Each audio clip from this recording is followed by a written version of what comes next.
Okay. Hello, everybody, and welcome back to the Milliways stage here. We will have your presentation starting at 2 o'clock shortly. Just got some general announcements and information for you all. Don't forget to wash your hands. Be healthy, be safe. Basic COVID precautions. Unfortunately, we haven't had 0 incidences. There are masks and test kits available at the info desk if anybody feels like they would like to make use of them. But just be safe and wonderful and excellent people, and washing your hands goes a long way.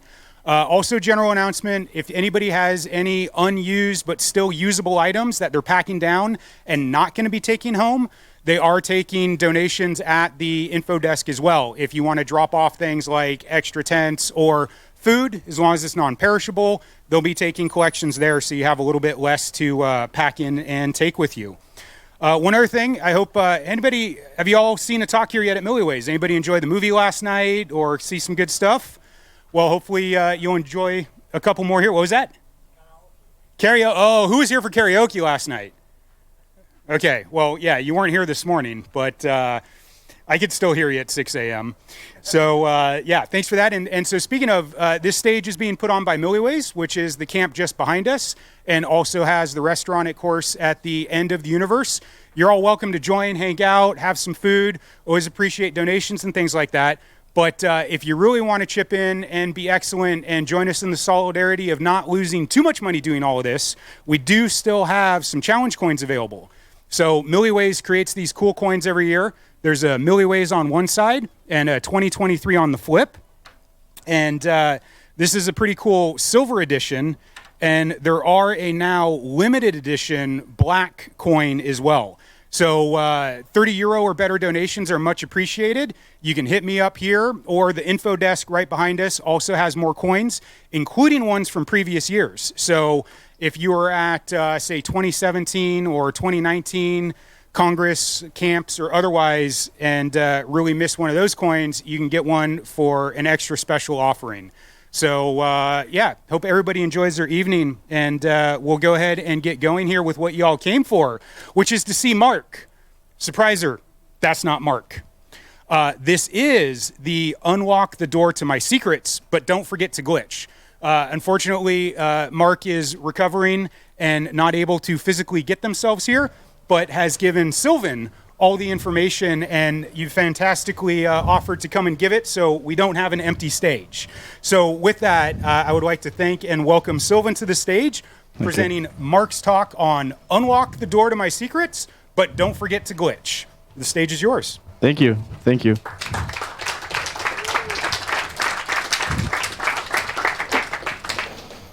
Okay, first of all, let's give a good recovery to Mark. He would have loved to be here, but I hope I can represent him well enough. First of all, the About Me slides, it's not about me, it's about Mark. We both work at Fraunhofer, so the first part is still the same. We do hardware security. Mark is focused on embedded system security and does fault and side channel analysis, but he's also an open source contributor to OpenOCD, the well-loved debugger, libjlink, and others. And if you want to know more about Mark, if you don't know him yet, you can follow his blog. But about me, very quickly, I also do fault and side channel analysis, but I'm more on the analysis side. So I hope I can answer your questions if you have any well enough, but my focus is not so much on the embedded part, but more on the analysis part after. But about the microcontrollers that we'll be looking at today, first of all, we have microcontrollers. We have one here, but they're omnipresent. They're everywhere. You have them in your tokens, in your crypto wallets. You have them also in your smart thermostats. You have them pretty much in all embedded devices. But they might contain some secrets. In the tokens and crypto wallets, it's the easy thing. They have cryptographic keys, but also the others, they have some intellectual properties that you might want to use, that you might want to alter, that you might want to read out. But of course, the manufacturer, the producer of such a device doesn't want you to. So our research is trying to find new attack vectors for this, new hardware attacks. But our goal is not only just to break them, but to make things more secure. So we have a responsible disclosure process still running on about all these things in order for the manufacturers to make things better, hopefully. On this specific one, we have hardware faults that are there, so it's hard to improve on the already out there products, but we'll come to that later. First of all, what's this talk about? Is about debug protection. You have a device, you're programming, you're developing it, you have full debug access, of course. So you have access to everything and, of course, are able to read out and write to the flash memory. Once you want to ship this product, you want to make it ready for release, you want to switch to limited debug access. So in this phase, you have no access to the flash memory, you can't read or write to it, but you can still access some of the debug features in order for a device, in order to see if it's still running, if there's some other problems with it that you could like do some checks on the memory and stuff, if it's still working or if there's some hardware fault. Some devices also have a full debug lockdown, disable the full debug access. However, that's not very common. In most microcontrollers, they only have this limited debug access. And this is essentially the path that we're looking at today, how to get back from this limited debug access to full debug access without losing the content. So you have the limited debug access, you're able to for example, use the SRAM to write a program to the device, still run it, but you can't run the flash at the same time. But you can do a flash and unlock an erase function in order to get back. And that's actually the problem. If you go back, you erase all the memory content. And that's the goal of today's talk, was how to access this secret, how to unlock the secret with a glitch. So the glitch comes in exactly here, trying to glitch this mass erase function. How do we do that? We first of all looked at the timing of how this flash and erase function works. So you're able to access the debug access through the debug port. You're able to access the device. You're able to tell it, okay, I want to reset you. I want to flash and erase the whole device, unlock it at the same time. And this process is a simple command you give to the chip, and it takes about 50 milliseconds. And what we have here is an activity profile of the chip. It's essentially over time how much power, how much activity we have on the chip, how much power consumption we have on the chip. So you see in the areas where there's lots of peaks, there's a lot of stuff happening, and at the end and front you have nothing happening, and you have a small gap in between. And so we analyzed this and looked at what are the timings on this. We have first at the beginning, we have a small part which we derive to be the part where essentially the erase function is triggered. So that's where the memory is actually erased. And then we have a larger block where there's something happening but that doesn't delete the memory further. We have another erase function part that's very similar. You see the two parts are very much alike, but it's a little shorter. That's the part where the settings are deleted. So that's where the bit is deleted that essentially locks the device down. Then we have a similar large block doing some recovery parts, and then we have 5 write operations which we decluded. This is essentially where you write the 5 setting bytes again, setting the initial setting to the chip, writing what essentially this chip is from factory mode. So essentially open debug access, being able to read flash memory. So what is our goal? Our goal was to hinder the first operation, hinder this erase function with a glitch. So for this, we tested different devices. So I have one device with me here today. And on this device, I want to show you what we do for this simple setup. So we have a small developer board, an STM32 chip. And first of all, of course, we connect it to power. And then we want to be able to glitch the power supply. So the first thing is remove some capacitors, adjust the capacitance, so you can actually adjust the power supply without completely killing the chip, but without all the capacitance just smoothing out your glitch signal. Then you want the chip to be more sensitive, so you lower the supply voltage to the lower end of the specs. So instead of 3.3 volts, you go down to 1.9 volts. And then, of course, we want the debug access, so we take out the debug ports. We also will feed out a trigger signal, so we will write a small command to the chip saying, okay, pull up the trigger signal, do the flash and erase function, and then we have a perfect timing for our glitch to happen at the right time. So we will take the glitch, which is essentially just shortening the power supply for a very short time in a specific shape, For this, we use a device that just alters the power, just shortens this for a very short time. And that's essentially the setup for the demo I have here. Let's switch to the demo. Here we have the chip whisper board, which essentially alters, I hope you can see it, which essentially alters which is my debug interface, which I have USB connection to. And here I have the STM32 board that I just showed you. I have all the wires connected, as I just showed you in the previous slide. And now you see the 3 LEDs. Let me go back. You have 3 LEDs on the chip here. And you see them here blinking. They should be blinking. So that's essentially the program that we're running on here right now. You have 3 blinking LEDs. And we want to read out the memory content of the flash that runs this program. So first, I will connect OpenOCD to the chip. And this should probably halt the program, because once you're in this limited debug access mode, you don't want any interaction of the debug port to the flash memory. So the chip has a direct, the chip is locked right now. So once I open the debug port, the chip halts program execution from flash. I can do my programming from the debug port, but the flash memory is not used anymore.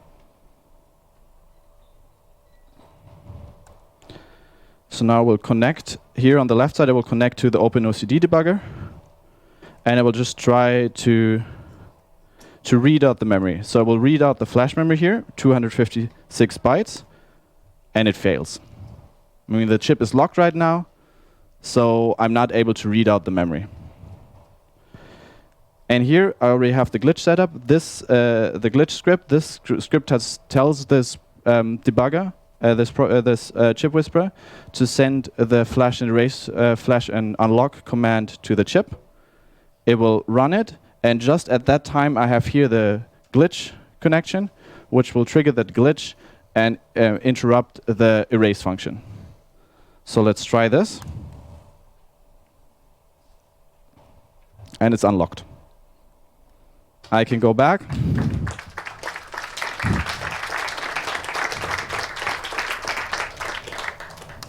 And I can read out the memory. And now if there's any secrets, I mean this secret code of how the blinky lights are working, let's reset the chip so it's running again. Now you see even with the debug mode and debug access activated, the chip is running, so it's completely unlocked. Okay. That's essentially the demo. That brings me to the end of the talk already. The glitch flash, so I'm able to glitch the flash erase function to gain full debug access. So switching back from this limited debug access mode, while glitching at the right time, I'm able to access all the flash memory content. I showed it to you on one specific microcontroller here because this is an easy to bring setup for here. We also tested, or my colleague Mark tested multiple different microcontrollers from different manufacturers, which were all affected by a similar attack.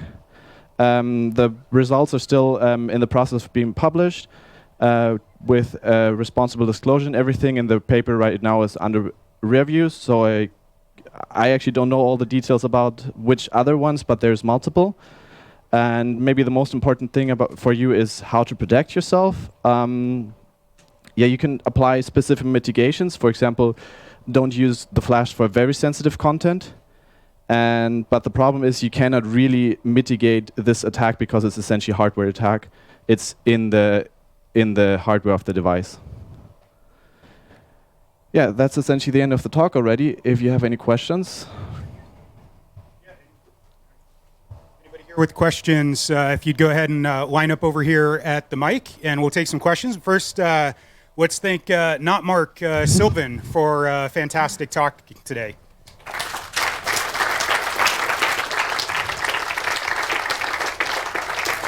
And we've got the first question for you. Yeah, you said that the erase function is prepended to the function where the bits which do the protection are reset. Yes. So what is your power supply timing to disable the erase function, but enable the.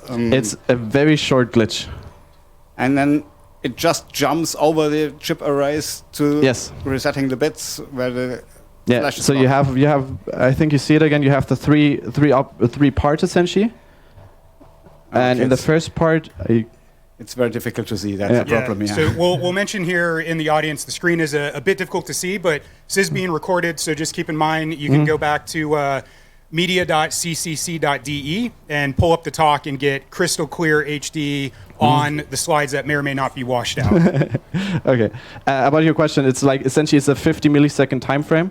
Where did you go? It's a 50 millisecond time frame, and you just do the glitch at the very beginning where the memory content is erased, and that's just you just drop the power supply for a very short time. That's essentially what this chip whisperer is able to. You just set settings essentially this short and this very specific timing, and you just hinder the chip from erasing the memory. But essentially the bug here is that it still continues, even though it didn't erase. Like it says, okay, erase function didn't work. Anyways, let's just unlock anyways. So it should just, if the erase doesn't work, it shouldn't unlock. But unfortunately, it erases. It doesn't erase, but it still unlocks. So that's what is. Yeah, it doesn't check that it's actually worked. Yeah. Are there not brownout detection circuits that will prevent this? Could the erase functionality detect a brownout and try again? It could, yeah, it could, yeah. but it doesn't.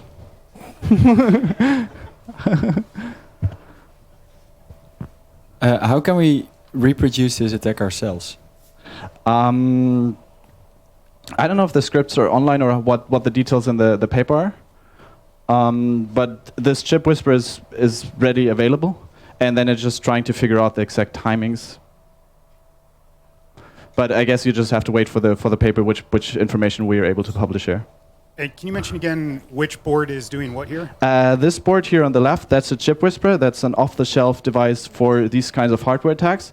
This essentially shapes the glitch. And this is just a voltage converter, this small board, just to get this 1.9 volts. And that's just an STM32 developer board. Just off-the-shelf developer board, which we removed and adjusted some of the capacitors to have the right power supply. So if you would have a product, you would maybe have to desolder or adjust the capacitance. But of course, you can also, as it's in the power supply, the capacitance, you could also adjust it with adding capacitors here, which we also did. We have one that's plugged in here. Sorry for moving. All right, and looks like we've got a few more questions for you. Yeah. Yeah, you said you've done this with multiple devices. I'm just curious, how difficult is it to find a level to sort of drop it out to that doesn't brown out the chip so it stops executing code, but still stops the flash erasing? And how hard is it to find the right timings? Like, It is always, this an easy attack? I'm always outside of the lab, so Mark is doing the real work there, and it does take some time. So, for example, we have the advantage to be able to record and analyze the chip very detailed. So we actually have a probe that we can set on top to measure the electromagnetic emanation of the chip and analyze what exactly is it doing or guess what it's doing. And so we were able to look at these traces and see what the timing is. We tried it with different data. We tried it with an empty chip, first of all, to understand what's actually happening there. And then once you know which operation is, then you can adjust these timings. And then, of course, you have a frame of, you try short, long, intense glitches, different shapes, and you just have a script run overnight, and it'll try everything. Do you have any idea which process you are exactly affecting? The erase function. But I mean, like which part of the erase function? Like, is it maybe charging up power or something like this, or it's already erasing? Or My guess, like from the discussion with my colleague, it seems like it's essentially we're dropping the power. Like, you know how a flash cell, in order to erase it, you need power to essentially get electrons out of this floating gate there, and that needs a lot of power. And essentially, when you take off the power at that time, it might not pull the electrons out, the charge out, and then you don't have an erase. I think that's the guess, but it's just an educated guess from a black box. How many dev boards did you need to figure out like the right timing and all that? I don't know. Like 10, 100 or? Probably around 10, I would say. I don't think we have a big pile now. I don't know. And do we have any questions from the internet? And do we have any other questions? We got just another minute or two here if there's a follow-up question. What should we do if, for example, such an error exists in a chip? Should we choose another chip to prevent this, or is it just an error that's so difficult to reproduce that we can ignore it? It depends what you want to protect. If you have an open source project on this, there's not many assets unless if you have an open source project without any keys on there, there's no asset that you're protecting.